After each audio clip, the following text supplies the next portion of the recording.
ये सुना तुमने, वो ऐसा ऐसा ऐसा है। चुगली करना, ये चुगली करना। कुछ ऐसे महापुरुष जन हैं कि जिनको बड़ा आनंद आता है।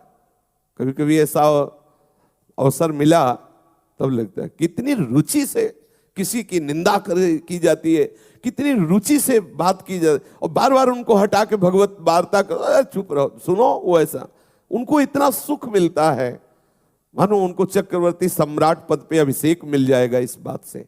देखो, अपने परमार्थ मार्ग के साधक हैं, अपनी कोई निंदा करे तो उसकी भी हमें निंदा नहीं करनी, उसके द्वारा जो हृदय में जलन होती चुपचाप सह लेना है, पर किसी की निंदा नहीं करना।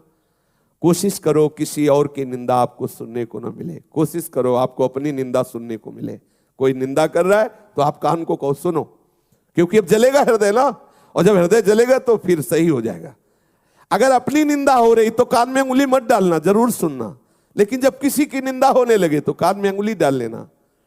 जब अपनी प्रशंसा होने लगे तो कान में उंगली डाल लेना, जब दूसरे की प्रशंसा हो रही तो उंगली हटा लेना, तो अंदर तुम्हें पता चलेगा कि क्या है तुम्हारी स्थिति। दूसरे की प्रशंसा सुनकर आनंदित होना, यह हमारे साधुता के मार्ग में लाभदायक है। अपनी प्रशंसा सुन करके हृदय में सकुचाहट आ जाना, मैं अधम, ये कैसा, यह है परमार्थ का स्वरूप। अपनी निंदा सुन करके आनंदित होला, देखो प्रभु ये ठीक कह रहे, ऐसा ही मैं हूं। दूसरे की निंदा जब बात हो तो कान में उंगली डाल लो, नहीं नहीं हमें नहीं सुनना। बोलना तो है ही नहीं किसी के विषय में, पर चर्चा ही हमें दोष से युक्त कर देती है। भगवत चर्चा छूटी, जहां किसी की चर्चा तहां कोई न कोई अपराध बन जाएगा, वाणी का अपराध बन जाएगा, हम निंदा कर बैठेंगे। ये दूसरे की बातें देखी सुनी चुगली करना है, बिल्कुल ठीक नहीं है। एक दूसरे के विषय में वार्ता करना परमार्थ के हानि की बात है। जब एक दूसरे मिले तो बोधयंता परस्परम, भगवत चर्चा करें।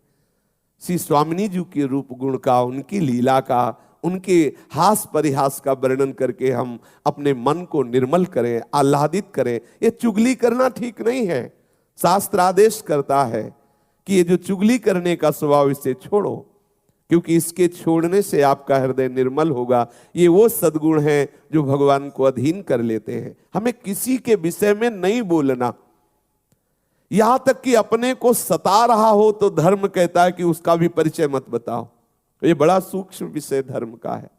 जब धर्म स्वरूप बैल को जब परीक्षित जी ने देखा कि उसके चरण टूट गए हैं, तीनों एक चरण से चल रहा है और एक पुरुष प्रहार भी कर रहा है, पूछा बैल से जो धर्म रूप में था कि आपको दंड कौन दे रहा है? तो बोले इसका ठीक निर्णय नहीं किया जा सकता कि कौन दंड दे रहा है।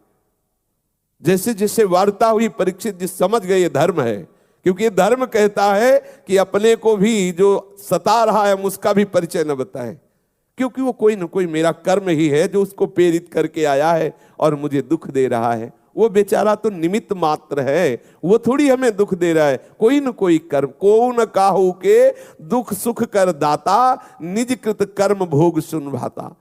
अगर कोई हमें आकर के पीट रहा है तो सच्ची मानिए हमारा कर्म ही कोई उसके ऊपर बैठ गया और वो आकर हमें पिटवा रहा है, हम उसका भी विरोध नहीं करते।